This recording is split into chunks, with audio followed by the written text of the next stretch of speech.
The day before, absolutely terrible. You know what, Upper Echelon? I agree. All right, this is a very straightforward video because the day before, one of 2023's most anticipated open world MMO survival games has now released into early access on Steam.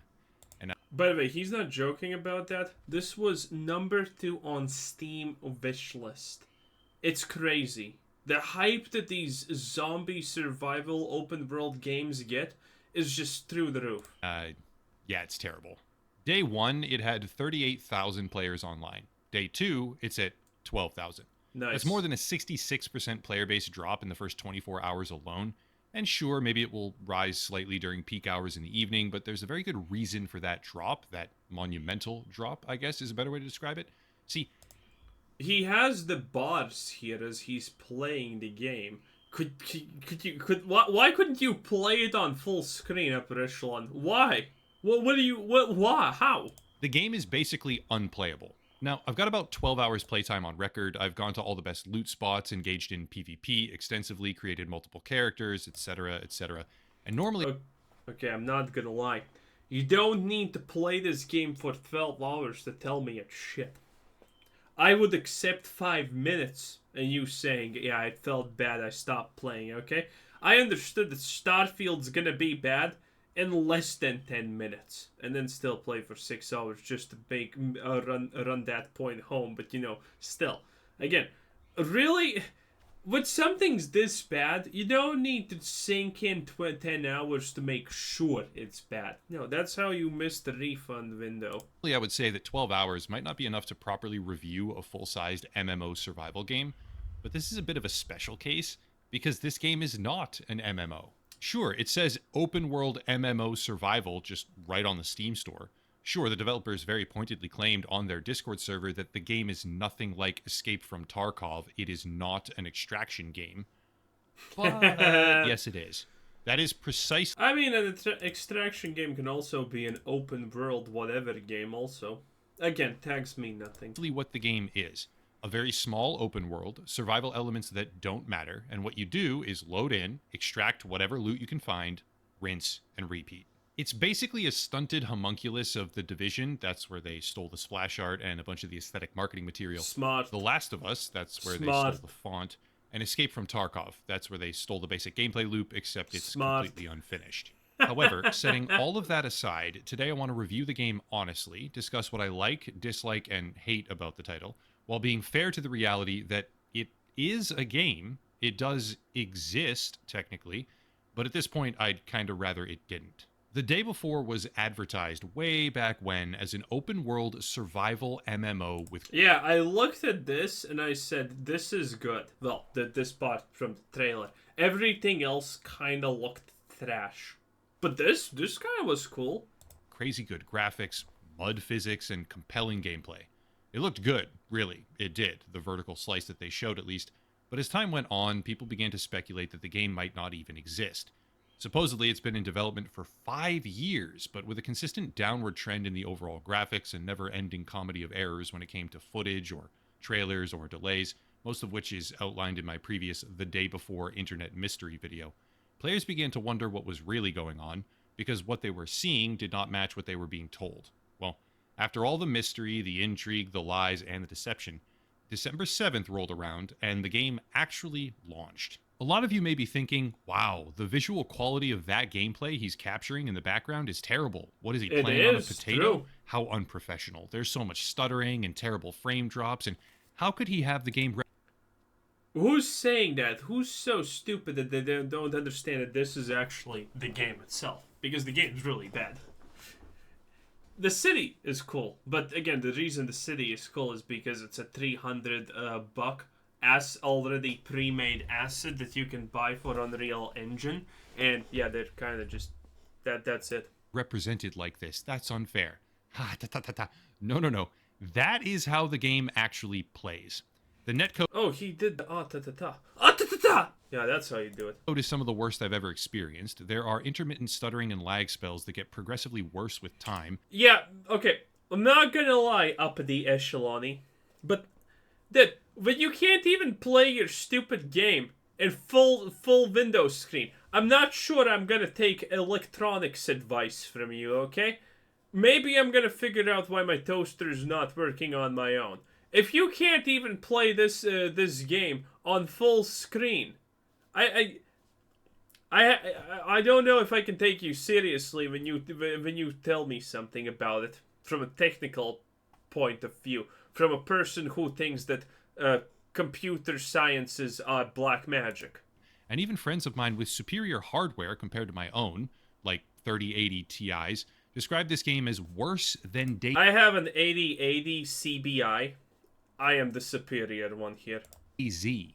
For those that don't know, that's an incredibly low bar, and the reality is that the desync, response time, and server stability of this game is rock bottom.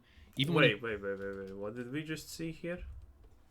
Desync, response time, and server stability of... Huh? This is new. Watch. Server stability. So he presses the reload button. This is the clip. Of this game.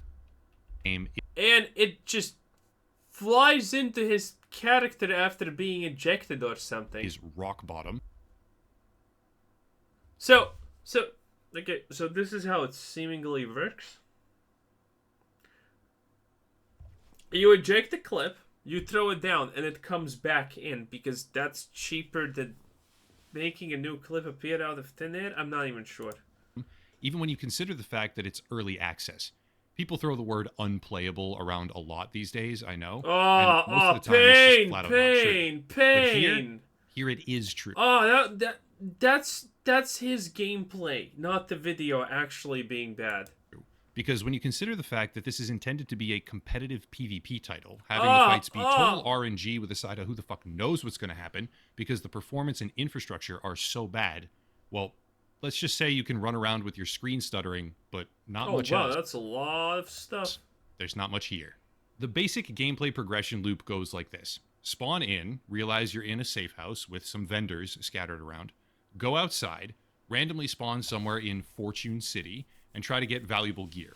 If you do find things that are good, you try to go extract, and if you don't, well, you're probably dead because something stupid happened. Now, I could describe all the bugs and the glitches and the crashes and the broken elements of... The actual experience of this, as much as I understand, is way different, by the way. The actual gameplay loop experience is like this. You go outside, you're in a random place, and all the loot in that area is literally exactly the same. If you find a medkit, congratulations, you're finding 50 more. If you find ammo but no gun, congratulations, you have just found all of the ammo and literally none of the guns. Man, that's crazy. So the meta obviously is that people who find something worth extracting are gonna go and extract it. So the smart people are just camping at the extract positions because there's like only 2 of them or something like that, and just waiting until the people who actually have the loot come in. Yeah, that's great. Of the game, but the truth of the matter is there's just too many to even talk about. I can't even count that high, so I'll focus on broader concepts and issues. The city is cool. It's not a bad map per se, and you might even be able to have some cool encounters, maybe, depending on how well things go for you. However, the sound design is botched, so you really can't tell where all the shots are coming from. Yeah, I also said that the city looks good. But again, the city is just already a pre-made thing that you buy in the Unreal Engine store. Someone made this map already. That's why it's not shit. Because this was already made by someone else. From that you constantly hear, how close they are, or if they're even real. If you're playing with a friend in a squad together, or, I don't know, even if you just meet up with someone and you want to keep playing with them, you'll each hear different gunshots being fired half the time, making it so that you really can't tell what's happening. The friend I played with, for example, would hear long bursts of automatic gunfire when I would shoot my gun one time near him. Not sure why that would be, and yes, I just said I wouldn't talk about all the individual glitches, and that's an individual glitch, but this basically made it so you couldn't even trust your own ears in the game, and walked around with echoing gunshots half the time, which could have been real or fake, because who the fuck knows? You know what's the delay before the loot pops in? Yeah, it's spawning in. Loot only spawns in probably in this game when someone opens something. Then it checks a timer, has this been opened up in X amount of time, and If no, then that means that there should be loot in it, and then it just randomly generates a piece of loot in it. Did I say ears? Oh, yeah. They patched this, thank God, which is good. Credit where credit's due. But every single store in the city that you could enter had this horrible alarm that would sound every time someone looted it. And, okay, I understand the basic premise of that idea. Dude. Player goes in, finds loot. Oh my gosh, the alarm. Everyone knows we're here. Run away, because PvP. But what actually happened was that the entire city was just a series of high-pitched echoing alarms going off in your ears constantly. Yeah, when I first found out this game came out, I was watching Forsen's stream. Yeah, it was literally just an alarm constantly going off. It was great. Which was one of the most obviously horrible mechanics I've ever seen in a video game, and I have no idea how anyone in their right mind who playtested this ever let that get through. Spoiler alert, it's playtested. Someone is doing a lot of heavy lifting in that sentence. pretty clear that no one ever playtested this game. Yep. Because it's one of the most dysfunctional things I've ever played, and doesn't even yet deserve the term early access, which is saying something, but more on that later. Regardless, the sound design is botched, the netcode is botched, the desync is terrible, latency, performance, all of it. So what's the good part? Nothing. The good part is that the fundamental premise of the game is kind of cool. Yes, they lied about it. No, it's not an MMO, but... What do you mean the fundamental premise of the game is cool? The fundamental premise of the game is not even unique. It's the most basic thing. Zombies there, you here, survive. Go. No, do it. Dude, that is the most... that is so fundamental that does not even deserve recognition. Man, if this were actually polished, like really polished, it might be pretty fun. The city is down south, and up north are points of interest like a hospital, a prison, a stadium, etc. I explored these, looted them, found stuff that you couldn't actually buy in the base at the vendors, like sniper scopes, which was cool, and I had a pretty damn good time doing it. I was having fun as a solo player when the zombie population was at its maximum, like right after a server restart, meaning no one had cleared any of them out of these points of interest. And it showed me that the idea of borrowing all the most popular aspects of Tarkov, The Division, and PUBG, among other things, might actually create a fun game if it were done right. Well, that momentary satisfaction fell apart rather quickly when I realized just how useless the zombies are. The very few times I was in a major landmark and had like 10 or 15 of them coming at me at once, which was extremely rare, they were engaging those few times, sort of. But 98% of the time, these zombies are a joke that simply consume an unpredictable and much too high amount of ammunition to kill, while being totally non-threatening and useless. Also, why do armor-piercing 7.62 rounds take more bullets to kill something half the time than a 9mm? That makes absolutely no sense whatsoever. I'm not a gun guy, so I actually don't know the difference between armor-piercing, but armor...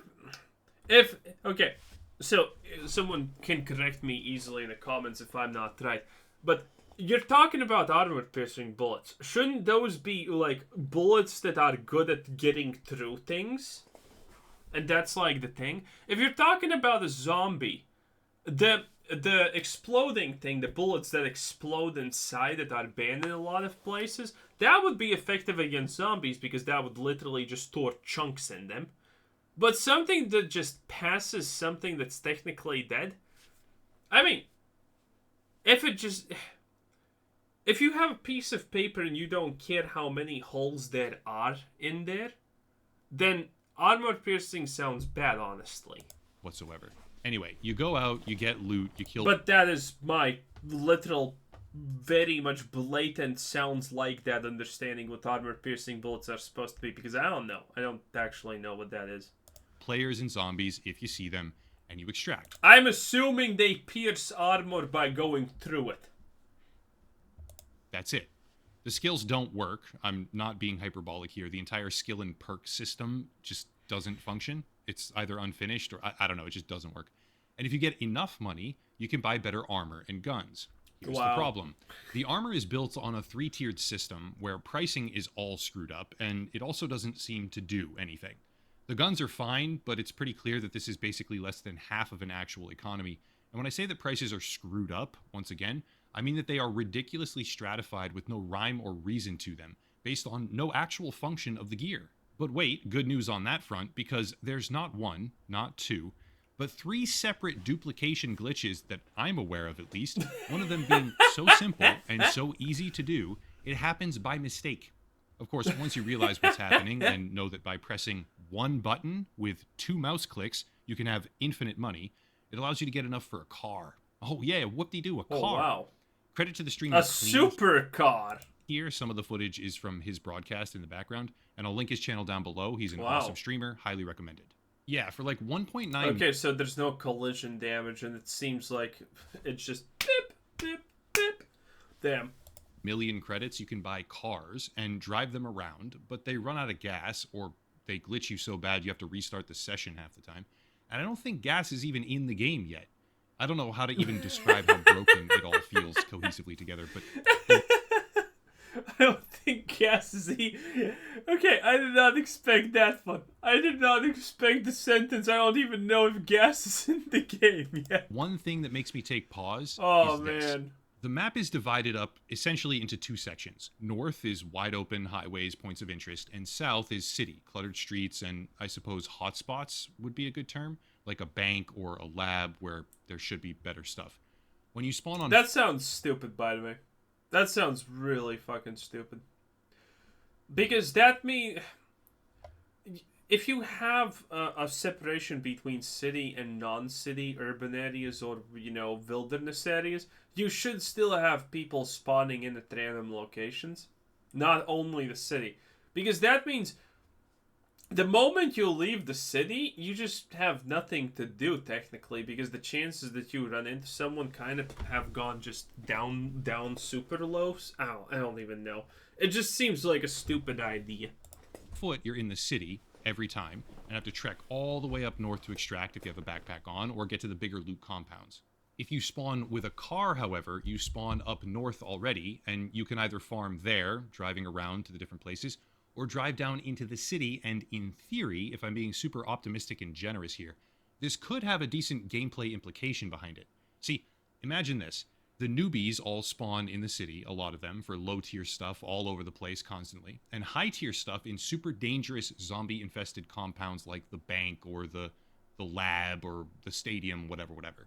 When they make enough to get a car, they farm the northern segment for mid-grade gear at all the different landmarks, and keys especially. There's a lot of keys in the game right now, and I have no idea what most of them go to. And then, when you're looking for the true endgame content, you spawn with a car, drive it down into the city, and farm the high-level zones with special elite zombies, maybe as a function of carry capacity for some of the special stuff. I don't know. But that kind of, movement across the map. That's a cool system, if it worked that way. And theoretically, it could work that way if they wanted it to, where the low-level players would basically have an opportunity intermittently to ambush high-level players and get fully decked out right away if they pulled it off, while the highest-tier content in the game was dynamically difficult because of not only zombies, but also low-geared players around, making the trip into the city super exciting for the mid-grade player. Okay, I actually get this. This is a decent point. I didn't think about this, but I don't think... It's a decent point, technically, but that's for the future. The day before, or the day after. The day after, yeah, this is for the next game, the day after. Because the day before is just ending soon. Players who are trying to deck themselves out. But right now, that is definitely not how things go, so yeah, probably just wishful thinking. The sad truth is that the developers of this game have a history of just flat out abandoning the prior titles that they released, which I hope doesn't happen here, but seems like it probably will. And the nature of early access on Steam is that the game may or may not change further in the future. It's right there in the disclaimer on the store page, which is probably their get-out-of-jail-free card for walking away completely, because this did not take 5 years to develop. This was created... Actually, it took 7. They're just afraid to admit it. It's a panicked response to accusations that the game wasn't real. So they made something real, however shitty it might be, and no one is going to convince me otherwise of that. The title is currently one of the worst-rated products on all of Steam. The developers have locked down the Discord the card got possessed for a moment there. Server, and are apparently deleting prior evidence of what they used to claim the game would be like, and... The real cherry on top, I can't even believe this is reality.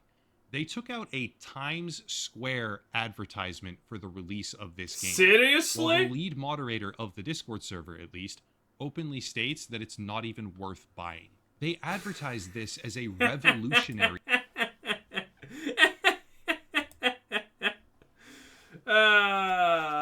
Not at the time. That's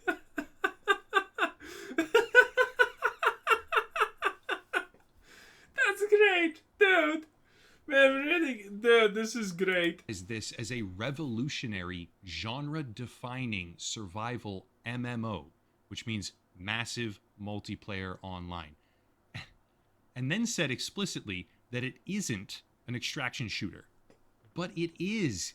It's not an MMO. It's an extraction shooter where you complete randomly generated 3-item tasks over and over and over and over again. That's the only real intended overarching progression here, which they lied about every single step of the way. If this game was like an elaborate troll, I would actually be impressed. The game is so monumentally broken, I would actually laugh if there was any kind of intentionality whatsoever behind it. But the sad truth is that no one tested this thing. No one at all. And the entire premise is to just... This is a common misunderstanding about testing and non-testing things. The reality is, you can easily have people test it, but that doesn't mean that devs are gonna, care about it. Just borrow as many popular aspects from other games as they could think of, and then go, whoop-de-doo, early access, yeah. They need to add melee. It's a zombie game after all, what are they thinking? Vaulting, finish the economy, fix the game-breaking bugs, there's too many of those to even count right now. Totally redo the netcode. You can't have a PvP game with this much desync. You just can't do it.